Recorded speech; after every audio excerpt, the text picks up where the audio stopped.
Vamos a subir hasta la ciudad de Toronto, donde está el doctor Ángel Álvarez. Ángel, muy buenos días. Muchas gracias por atendernos en la mañana de hoy. Buenos días, César. Gracias por tenerme en tu programa. Ayer nuestro comentario editorial lo hicimos a propósito de un artículo de Boris Muñoz, condimentado con muchas impresiones tuyas muy interesantes, vertidas en redes sociales, sobre todo en la red X. Una de ellas, Gallegos, don Rómulo, nos enseña que Mr. Danger siempre apoya a doña Bárbara, nunca a Santos Luzardo y jamás a Lorenzo Barquero, y mucho menos a Marisela. Si no ha leído la novela, hágalo con calma, varias veces y con los ojos abiertos a las alegorías y metáforas. Hablas evidentemente de esa gran novela que es Doña Bárbara, novela que ya va a tener un siglo de haber sido publicada pronto y que nos ha dicho mucho de lo que somos. Es el conflicto entre civilización y barbarie, aprendíamos en el bachillerato, pero dice muchas cosas más. ¿Por qué en la realidad política actual has traído a colación la novela del maestro Gallegos, Ángel? Muchas gracias, César. Esa pregunta es sumamente interesante. Yo creo que Venezuela entró a mediados, o más bien en la segunda década, un poco antes del siglo pasado, en un proceso de modernización lento, turbulento, inestable, que básicamente ha estado caracterizado por ese conflicto que Gallegos narra adecuadamente o describe apropiadamente en su obra más importante, no única, pero sí por la que es más conocido, Doña Bárbara. Esa dinámica de confrontación entre la violencia, la política como violencia, como uso despótico del poder sin límite para el beneficio personal de quien obtiene el cargo o quien sencillamente lo usurpa, o incluso desde fuera del cargo, como fue Gómez durante mucho tiempo, utiliza los beneficios del poder para sus amigos y de forma personal, se enfrenta pues a un proyecto inacabado que solamente ha tenido algunos instantes de cristalización, y digo instantes aunque han sido décadas, pero en la historia de un país que es mucho más que unas pocas décadas, se pueden ver como instantes en los cuales el país se ha acercado a la construcción de un Estado de Derecho, de una democracia competitiva, con partidos políticos responsables, que es justamente una señal de modernidad. Esa confrontación, que yo creo que ha sido fue histórica durante el siglo XX y no ha dejado de estar presente, sino que al contrario se ha profundizado en el siglo XXI, creo que podemos comprenderla no como doctrina política, no como tratado de ciencia política, sino más desde el punto de vista humano y personal en una obra tan importante como Doña Bárbara. A ver, Mr. Danger es Estados Unidos, ¿verdad? Sin duda. Y en este caso, Mr. Danger es Mr. Trump, ¿verdad? Doña Bárbara en este caso es la señora Delcy Rodríguez. Yo diría que es el régimen político arbitrario, no importa el nombre que tenga en un momento determinado. En este momento determinado. Digamos la arbitrariedad del uso del poder. Muy bien. Santos Luzardo era la civilización, el hombre que venía de la ciudad a poner las cosas en orden. ¿Quién es Santos Luzardo en este momento, Ángel? Bueno, Santos Luzardo, de nuevo, no es tanto una persona, sino un proyecto, y eso yo creo que es lo que perfila Rómulo Gallegos. De alguna manera, Santos Luzardo es el mismo Rómulo Gallegos. Yo creo que de alguna manera él se construye como personaje en su novela, construyendo este personaje que tiene este nombre curioso de Santa Luz, es decir, es la ilustración lo que finalmente está diciendo Rómulo Gallego. Es una ilustración basada en principios y por eso le pone el nombre de santos, es decir, Sí, es una santa ilustración, pero no una santa en el sentido religioso, sí, sí, católico, cristiano, sino más bien en el sentido tal vez de Rousseau del término, es decir, una idea sí. de religión republicana, lo que está en el fondo de este personaje, y esta idea, digamos, está allí. Yo no diría que es un personaje, es más un movimiento que hay en Ujú, Venezuela de intento de recuperación de la virtud republicana como modo de vida. Y hay varios personajes que lo representan, es decir, ujú. si seleccionamos, pues de alguna manera, en algunos momentos e instantes de su vida, María Corina, Enrique Capriles, eh, Caleca, Enrique Márquez, es decir, muchas personas en Venezuela que hoy representan ese intento de recuperar la Muy virtud bien. republicana. El maestro Gallegos fue eso, fue maestro.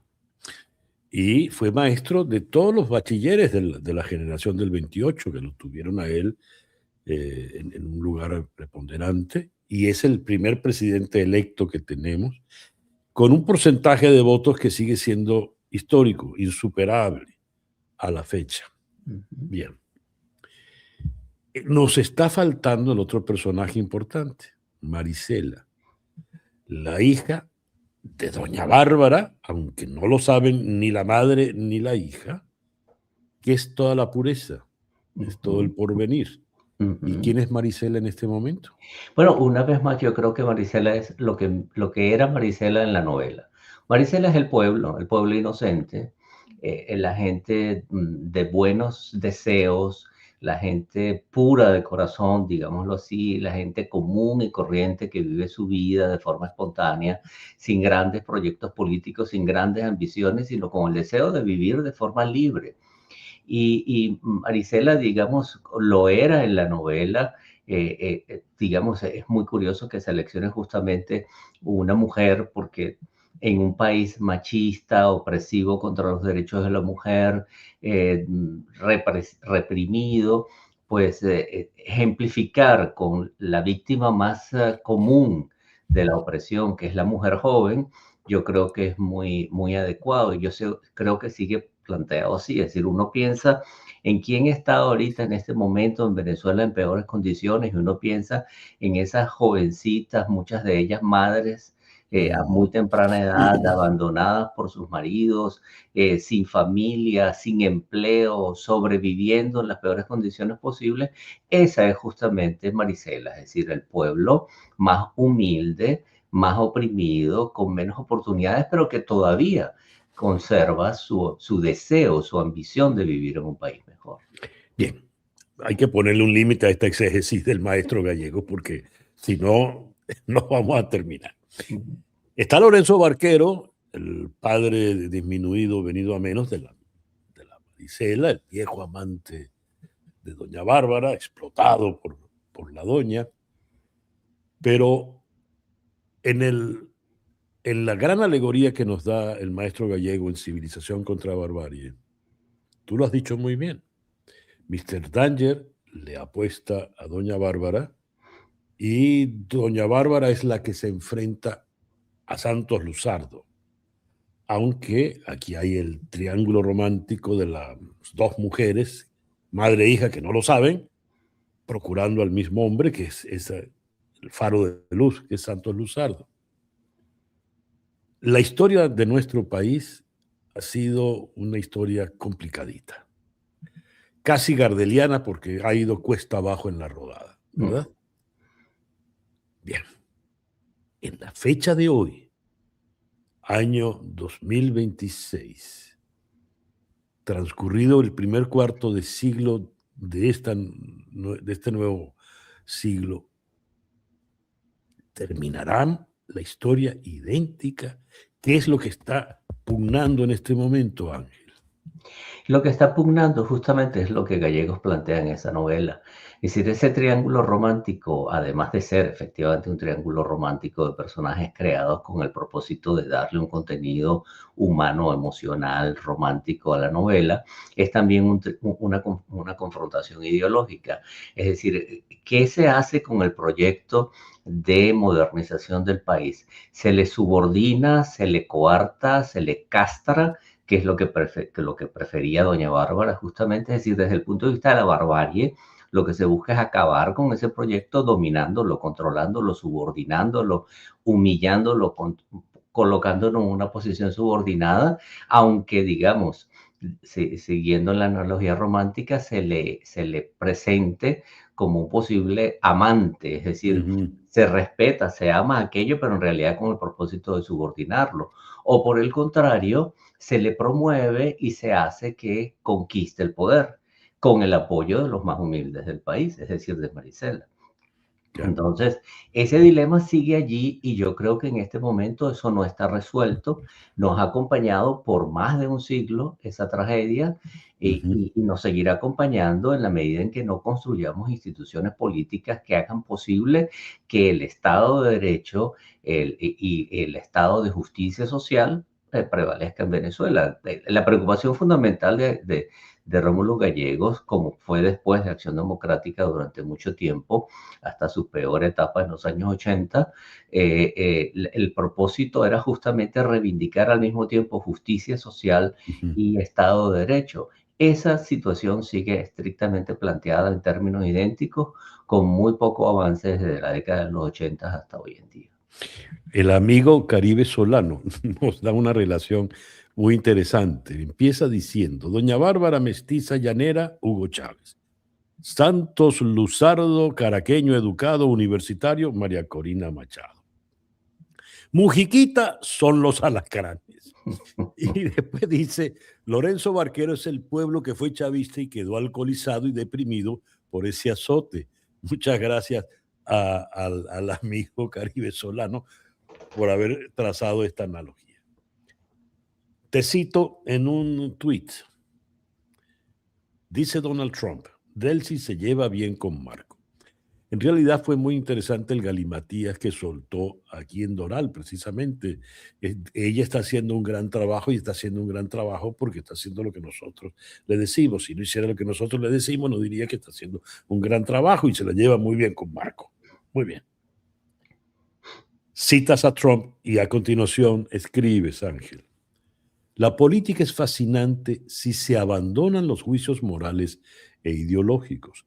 Es simplemente un ejercicio de poder crudo, brutal e incluso cruel para imponer decisiones y obtener obediencia. Todo lo demás, incluidos los premios Nobel, es decorativo. Por favor, vamos a entrar un poco en ello, sobre todo por la clara alusión a María Corina Machado. Ese es básicamente mi propósito vital como profesor de ciencias políticas desde eh, comienzos de los años 80. Es decir, yo he pasado más de 40 años enseñando ciencias políticas, básicamente con el propósito de al menos enseñar al grupo de estudiantes que me toque en el salón de clases, comunicarle la idea de que la única manera que podemos lograr entender la política y la única manera de poderle poner cinturones jurídicos y éticos a la política es entendiendo que la política es el ejercicio brutal del poder.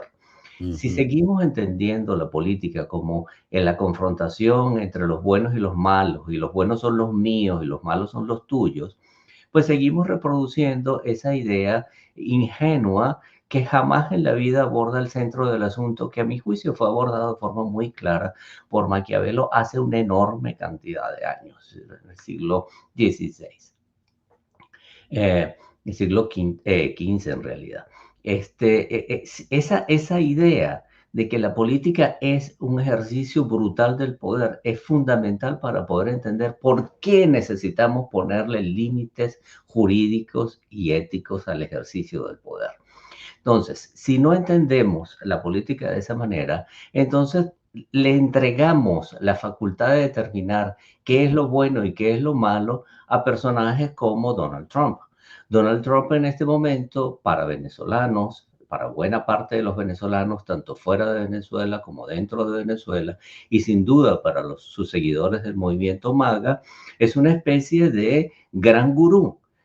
Ha convertido la política mundial y la política de los Estados Unidos, y en particular la política venezolana, en una política de buenos contra malos, y los buenos son los que lo siguen a él y los malos son los otros. Y por eso su frase es un galimatía, pero es muy cierta. Es decir, ¿por qué lo está haciendo viendo Delcy Rodríguez para Trump? Porque está haciendo lo que él dice que hay que hacer.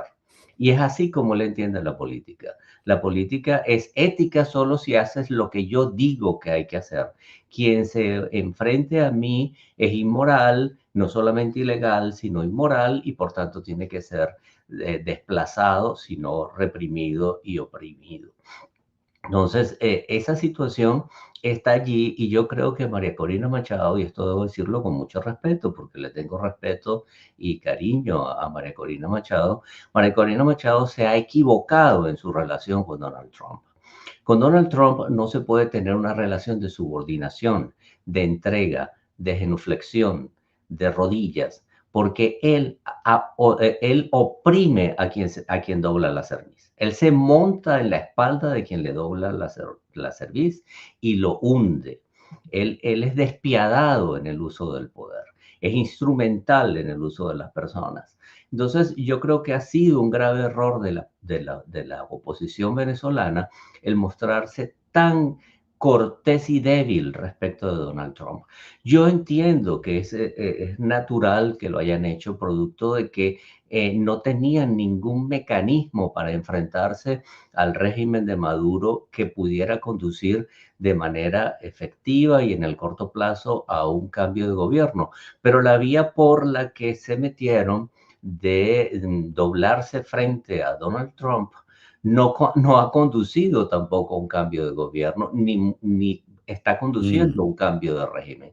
Son los mismos personajes del gobierno de Maduro, solo que cambió el presidente con el mismo proyecto de concentración del poder personal, solo que antes con una política económica estatista y ahora con una política económica un poco más liberal, producto de la coincidencia temporal con los intereses de Donald Trump. ¿Cuál es mi mayor preocupación? Que esto sea estrictamente temporal, porque Donald Trump es temporal, es efímero. Sí. Donald Trump no va a durar en el poder toda la vida, si él lo quiera. Y al cambiar Donald Trump, no necesariamente va a cambiar el equipo que está gobernando Venezuela hoy. Bueno, delicadísimo lo que acabas de decir. Por cierto, coincides con tu colega Javier Corrales, estudioso también del caso venezolano, quien en una acá en este espacio nos dijo que María Corina Machado había confundido gratitud con pleitesía. Más o menos esta idea. Ya para ir cerrando, tengo aquí una cita tuya que dejó muy intrigada a Flor Alicia. Te dice Silvia Grana, y es que acaso Delcy no se arrodilló, más genuflexión que la del régimen, no creo, dice ella.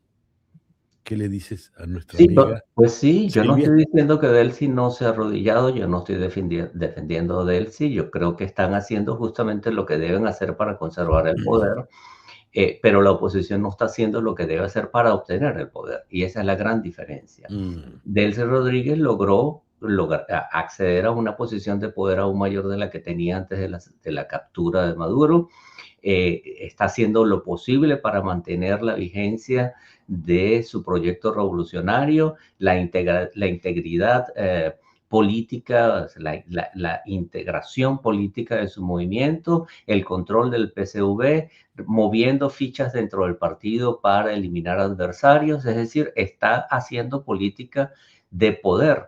Y eso hay que entenderlo, eso es así, mientras que la oposición no está, sigue apostando a que el trabajo se lo haga Donald Trump. Sí. A ver, ya para ir concluyendo, la pregunta que dejó muy intrigada a Flor Alicia Anzola. La leo para que le despejes su inquietud, por favor, Ángel. Te cito. Luego de la larga reunión, me gustaría saber cuál es la larga reunión, surge la inevitable pregunta. ¿Qué vale más? La promesa de darlo todo garantizada por el amoroso agradecimiento total o la entrega efectiva, total e incondicional, garantizada por el miedo. Si usted leyó a Machiavelli, ya sabe la respuesta. Sí. Bien. Floralisa no ha leído a Machiavelli, por favor. Sí, primero, ¿cuál reunión? Me refiero explícitamente a la reunión que tuvo María Corina Machado con Donald Trump, la cual la misma Casa Blanca ha dicho, entiendo, que se produjo por cortesía y a solicitud de María Corina Machado, mientras que los seguidores de María Corina Machado han dicho que es parte de un plan estratégico de coordinación continua entre la Casa Blanca y la vocería de la oposición, que a su vez incluso está adoptando hasta la simbología del Departamento de Estado en sus documentos públicos. En todo caso, esa reunión supuestamente se produjo, supuestamente fue muy larga y supuestamente fue muy productiva para ambas partes. Y eso me plantea a mí la necesidad de que los seguidores de María Corina Machado, especialmente aquellos que tengan algún interés en reflexionar críticamente sobre lo que están haciendo, deben pensar en el siguiente dilema que yo creo que es de muy fácil solución, que está en manos de Trump. Maquiavelo distinguió entre dos formas en las cuales el príncipe, como llamaba al político, puede lograr la sumisión, la obediencia, la aceptación de sus decisiones por parte de los gobernados. Una es el amor, que la gente lo ame, lo siga porque lo quiere, porque lo admira, porque lo respeta, etc.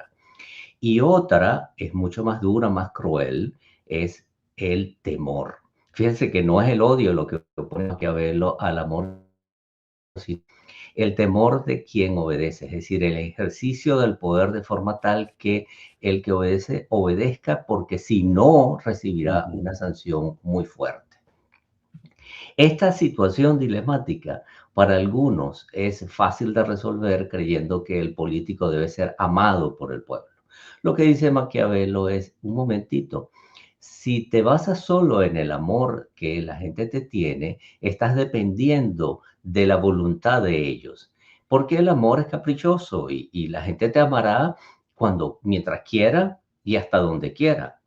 En cambio, que si basas tu poder en el temor, te temerán todo lo que sea necesario mientras tú decidas hacerlos temer. Entonces, como Maquiavelo entiende la política como una acción de poder de quien está en el gobierno, entonces quien esté en el gobierno necesita que quienes le obedezcan por temor y no por amor. Yo creo que ante ese dilema, el príncipe, si tiene que escoger entre alguien que le ame incondicionalmente por ahora, porque el amor es volátil, o alguien que le tema por las acciones que él realice y que él controle, yo creo que el príncipe escogerá a quien le tema. Y yo creo que en el dilema entre Delcy y María Corina es muy claro que él está eligiendo a quien le teme y no a quien le ama. Ángel, muchísimas gracias por estos minutos en la mañana de hoy. Muchísimas gracias. Gracias a ti, César Miguel. El doctor Ángel Álvarez, desde la ciudad de Toronto.